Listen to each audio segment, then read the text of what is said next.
Good morning, dear student. I'm Mr. Chube, you are a physics teacher from School for All. I'm also the head of Department of Physics in the Engineering Department at Confidence Corporation. So today I decided to make a small video, Advanced Level Physics. Yeah, it's Advanced Level Program under circuit problems, application of Kirchhoff Voltage and Current Law. So I did a small recall here under Kirchhoff Current Law and Kirchhoff Voltage Law, what you did in class already. So this is small recall. You all know that what? For Kirchhoff Current Law, current entering a junction equals to current leaving the junction. So this is it. Current entering this junction here, I can name maybe this junction here, G, is the same as the current leaving the junction. So I1 equals to I2 plus I3. Same. Kirchhoff Voltage Law, we all know that what? Inside a closed loop, let's say closed region, yeah, the algebraic sum of voltage equals to 0. So that is it. Now, today we'll work a small example to apply Kirchhoff voltage and Kirchhoff current law. So the example here is, we are having a circuit diagram here. We are asked, calculate Roman 1 reading of the meter A, B, and C. Roman 2 potential difference between M and N. And Roman 3 power dissipated as heat in the 5 ohms resistor. Now, solution. For you to start with the solution here, you should first of all analyze the circuit. See, observe. Then, by observing the circuit here, I can see that those batteries are not perfect. Why am I saying so? Because those batteries are having small internal resistance, so they are not perfect. Let's say they are real batteries. It's the reason why we're having small resistors called internal resistors of the battery. So this question is like special, because in some DC questions they are not those internal resistors. It means some question we neglect, let's say we neglect those internal resistors to make the question maybe to be easier, but here they decided to not neglect it. So the best way for you to solve this question is to first of all come out. So when you come out with an equivalent circuit, don't forget the the reason or the objective to come out with the equivalent circuit is to show all those small internal resistors of the battery, like here 1 ohms, 2 ohms, 3 ohms. Those are the internal resistors of the battery. What is it? It will simplify our solution. Okay, so coming out with our equivalent circuit here, represented here. Now, the first question is asking us, Roman 1 is asking us, calculate the reading of the meters. Calculate the reading of the meters A, B, and C. Calculate the reading of the meters A, B, and C. As you can see from the circuit, the reading A, B, and C, they are connected in series. Therefore, they should be what? Ammeter. So they are measuring current. So the first thing I should do here is to indicate the current, the direction of the current flowing through our circuit. Now, to choose the direction of the current flowing through our circuit, it's very important to choose the battery with the highest value. Like here, the battery with the highest value here is 11 volts. Why? This is because choosing 11 volt as the let's say the generator, all our current at the end will be positive. This is what I'm saying. When I'm choosing 11 volt as my generator, it means that 3 volt and 9 volt are receivers. They are receiving the current. 11 volt is generating, so that at the end my currents are positive. So let's say my 11 volt is generating the current here, I1. Now we all know that what the long terminal here represents the positive and the shorter one represents the negative terminal, and current flows from positive to negative. So it means that if 11 volt is generating a current, the current should go in the direction of whom? I was saying the direction of my current here will be to the positive direction of my battery. So here plus, it means that the current will go like this. Now we all know that the junction here is M and here is N. So when this current will reach this junction M, it will split into two. Let's say it will split into two, I2 and I3. So those are the direction of my current in my circuit. Now, without wasting time, I will go directly and apply Kirchhoff Current Law. Kirchhoff Current Law, we all know that what? At junction A,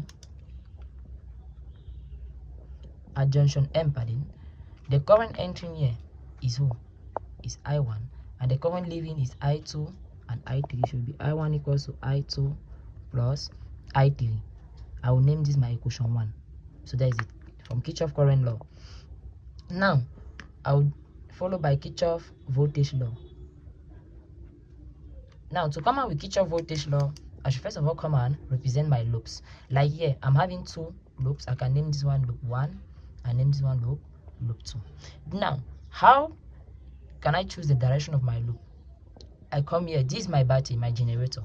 My generator is going like this, upward. Look at positive terminal. So my direction of my loop should be anti-clockwise, like this. Same here, anti-clockwise. This is conditioned by the direction of the battery. Now from there, I now indicate the voltages across each component in a loop. Like here, the first component here is a resistor 5 ohms. Since the current is going like this, therefore the tension should be opposing the direction of current. So upward here, it means the current is going like this. Tension should be, the voltage should be downward. Same here, I3 is going downward. It means that the voltage across 4 ohms should be upwards. Here, upward. Now look at for this 3-volt battery. Look at the terminal. The positive terminal is like this. Means that the voltage is also going upward. So those are all the direction of my voltages in this first loop. Now in the second loop. Look at the direction of I2. I2 is going like this. Therefore, the voltage across 3 ohms should be opposing the direction of I2. Same here, opposing like this. Look at the direction of the battery should be upward since the positive terminal is upward. So after representing all the voltages or all the potential difference across each component of the loop, now I can now apply Kirchhoff Voltage Law. So applying Kirchhoff Voltage Law, starting with the first loop like this. Now from the first loop, I can count how many voltages are there. 1, 2, 3, 4, 5, 6. So I should have 6 PD here.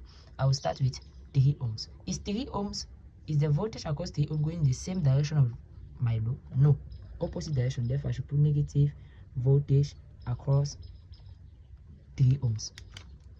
Same, if I go now, the battery, look at the battery, same direction, so it should be plus 11 volts. I continue, minus voltage across 5 ohms.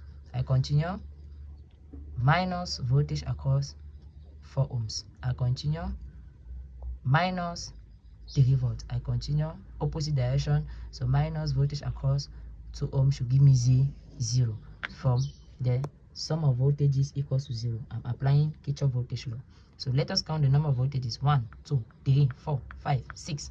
1, 2, 3, 4, 5, 6. So the loop is complete. From here now, the other thing you need here is to simplify the equation so that we should come out with a more simplified one. I know that voltage is V equals to IR, as simple as that. So anytime I'm having a resistor and a current flowing, I should have a voltage which is equal to IR.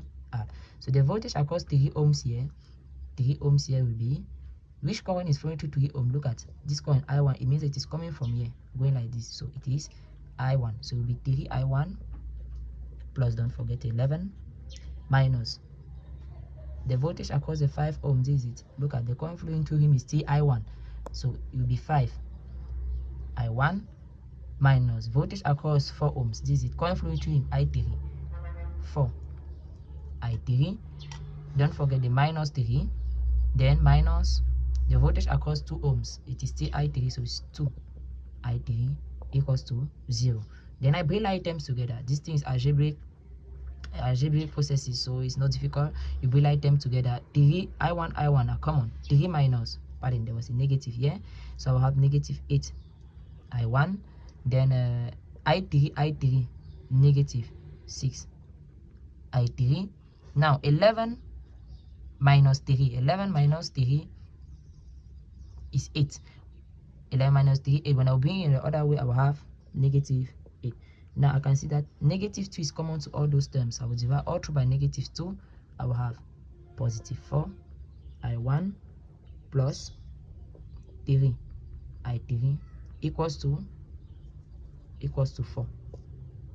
So there is it. Then I can simply name this my equation 1. I do the same with loop 2 very fast. Loop 2, I'm here, so I turn the loop here and I apply Kirchhoff Voltage Law. For loop 2, I can identify that I1, is it flowing in the same direction with my loop? No, opposite direction. The loop is going anti-clockwise, this one is going upward, which is clockwise. So it means that since it is in the opposite direction, will be negative voltage on 1 ohms minus 9 volts, still minus voltage on 3 ohms, minus, look at here, 2 ohms, and the loop are flowing in the same direction. Look at when I'm going like this, I'm going upward, so it'll be plus voltage on 2 ohms plus 3 volts. Then here also plus voltage on 4 ohms. Yeah, let us count 1 2 3 4 5 6. 1 2 3 4 5 6. So my loop is complete. From here I simplify very rapidly. I will have negative current flowing to 1 ohm. This is it. It's coming like this. So it's flowing to 3 ohms and 1 ohm. So I will have 1 I2 minus 9 minus 3 ohm is still I2. So I'll have 3 I2 plus 2 ohms. Look at this I3 which is flowing like this. So it will be 2 I3 plus because it's going upward plus 3. Then 4 ohms is still I3, so plus 4 I3 equals to 0. Let us bring like them together. I2 I will have negative 4 I2. Then I3 2 plus 4 plus 2 is 6, so plus 6 I3. Now I have negative 9 plus 3. Negative 9 plus 3 is negative 6. When I will bring here the other way, it becomes 6. Then 2 is still common to all those terms. I will have 2 I2 plus 3 I3 equals to 3. Equation, this one is equation 2, equation 3. So let me box the two equations like this. Now look at, I have two simultaneous equations. It means that if I have two unknowns with two simultaneous a system of equation, I can find what? The unknowns. But there's a problem here. I1, I2, I3, I3. It means that these two are not the same. But I can still go from equation 1. From equation 1, I can see that I1 equals to I2 plus I3. So I will substitute it in equation 2. So this implies 4 into I2 plus I3 plus 3 I3 equals to 4. When I open the bracket, I will simply have 4 I2 plus 4 I3 plus 3 I3 equals to 4. These are like terms, I can add them. 4 plus 3 is 7. I will have 7 I3 equals to 4. Therefore, I can come and do simultaneous equation directly from this and this. So 2 I2 plus 3 I3 equals to 3. I have a system of equation with two unknowns. Okay, now I can pass through elimination by multiplying the second equation by 2, then I subtract. When I will multiply the second equation by 2, then I will subtract. I will come out with, please, there was a minus here. It means that, there should be a minus. It means that if I multiply it by 2, I should add. Yeah, I think better like that. I will add. So 2 times 2, 4. Here I will have 0, because 4 minus 4 is 0. Then 2 times 3, 6. Okay, 2 times 3, 6. Then 7 plus 6, 13 I3 equals to 2 times 3, 6. 4 plus 6, 10. 10, making I3 to be simply equals to 10 all over 13A. That is the value of I3. With the value of I3, I substitute directly I3 in equation. Let's say in this equation, let me call it star, in equation star, to have I2. So this implies 4 I2 plus 7 into 10 all over 13 equals to 4. So I2, 4 I2 plus 70 all over 13 equals to 4. So my I2 be equals to 4 minus 70 all over 13. So by simplifying, when you simplify this, I think you'll come out with a value of 9 all over 26 amperes. Now with the value of I3 and I2, therefore I can find I1. So I know that from equation 1, I know that I1 equals to I2 plus I3. So I will add 10 all over 13 plus 9 all over 26. So I1 is simply equals to 11 all over 26. Now, a small remark here. It's better for you to leave your answer like here. I3, I leave it in fraction so that you have the exact value. Because if you round up, I2 will be different and I1 will be different because you are using I3 to find I2 and I1. So the better you first of all leave it in fraction, since you use it to find the others. Is at the end now that you can change it in decimal. So those are the three values of I3, I2 and I1. Now let us go and find the reading now of the different meters. Now therefore this implies the reading of A. Now let us see what is A reading. A is the ammeter here. It is reading the current through, it's using the current I3 since I3 is passing through him. So A3 is reading I3, and I3 we calculated was 10 all over 13A, which will be simply equals to what? 10 all over 13 I think is 0.77. It's better for you to put it in two decimal places. Then the reading of B. B is the ammeter reading which current? Look at this B. Let us follow all through. Okay, it is reading I2. So B is the current reading I2. So I'll come here, I'll put I2 simply equals to 9 all over 26, what we get before, and 9 over 26 is 0.35 amperes. I will do same with C. C is the ammeter reading which current? Let me see the branch. Yeah, okay, it's reading I1. Look at I1 is coming from here, so therefore it should read I1, and I know that I1 is 11 all over 26. It's now here that I can change to decimal. C is my final answer. So that is all about equation 1. The other equation was asking us, Roman to potential difference between M and N. Potential difference between M and N. Roman 2. Let us come back to our diagram. Where is M? This is M. Where is N? This is N. I want the potential difference between these 2 points. It means that I can put a voltmeter here. The voltmeter will measure what? The potential difference of each components found on inside the branch. So that is it. It's like finding the potential difference of each component there, then I sum it. It's the same thing. So as I was saying, Vm n, like in vectors, when I have mn, it's like I'm going from n to m to make sure that your voltmeter, the PD across mm is positive, because if you take from m to n, it will be negative. But no need. Negative means that you choose the wrong direction. So if I take from n to m, it means that as I'm going upward, all voltage going upward in the same direction as n account positive. So I will have, like here, let me put it here so that you should see. So my Vm n, are we going upward? Yes. So the voltage across 2 ohms is going upward. So I will have V 2 ohms plus 3 volts plus V 4 ohms. Those are the 3 PD found on my branch Mn, and they are all in the same direction, therefore they should be all positive. So let me put it here.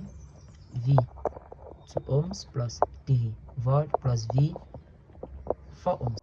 Okay, so finding the voltage across Mn, we are having is the sum of all the voltages that is along that branch. So this is it here, V 2 ohms plus 3 volts plus V 4 ohms. As I said before, voltage is current times resistance. Now I should first of all identify the current flowing through these 2 ohms. Let us see. Current flowing through these 2 ohms, this is it. So it is I3. I3 is flowing through 2 ohms and 4 ohms. So it's the current there flowing through the branch. So it will be simply 2 times I3 plus 3 plus 4 times I3. And I know the value of I3. We calculated it here. Yeah, I3 is 0.77, or let's say 10 over 13. So when I will multiply, I will have 2 into 0.77 plus 3 plus 4 into 0.77. So making the PD across M and N to be simply equal to 7.62 volts after numerical application. Now let us go to Roman 3. Roman 3 is asking us to calculate the power dissipated as heat in the 5 ohm resistor. I want to calculate the power dissipated as heat in the 5 ohm resistor. Let us come back to our circuit. Where is the 5 ohm resistor? We locate this 5 ohm resistor. Now we all know that power dissipated as heat We all know that a resistor is a component, an electronic component which is there to oppose the flow of current, limiting the flow of current in a circuit. Yeah, it means that how does he doing that? He's doing that by changing the electrical energy generated by the current, by the battery, to what? To other forms of energy which can be what? Heat. Is okay? So it's the reason why they're asking for the power distributed as heat. And that power, we all know that electric power P is IV. But I know also that V is IR. So the power dissipated as will be I square times R, where R represents the resistance of the resistor. So the power will be, now let us go and identify the current flowing through the 5 ohms. This is the 5 ohms here. So it is I1. So the current flowing through here is I1. So I will put I1. We find it before. I1 is 0.42. So 0.4 to all square times the resistor in question, which is 5 ohms. So by after numerical application, you will come out with 0.88 watts. So this is the power distributed as heat on in the 5 ohms resistor. So that is all about the equation. I wanted you to understand how we can apply Kirchhoff voltage and current law. So my objective is that as an electrician, all my students should have no problem under electrical circuit, any circuit concerning electricity, capacitors, RLC circuit, and galvanometers, and so on. So it was Mr. Chube, your physics teacher from Confidence Corporation and School for All. So see you later for another amazing video.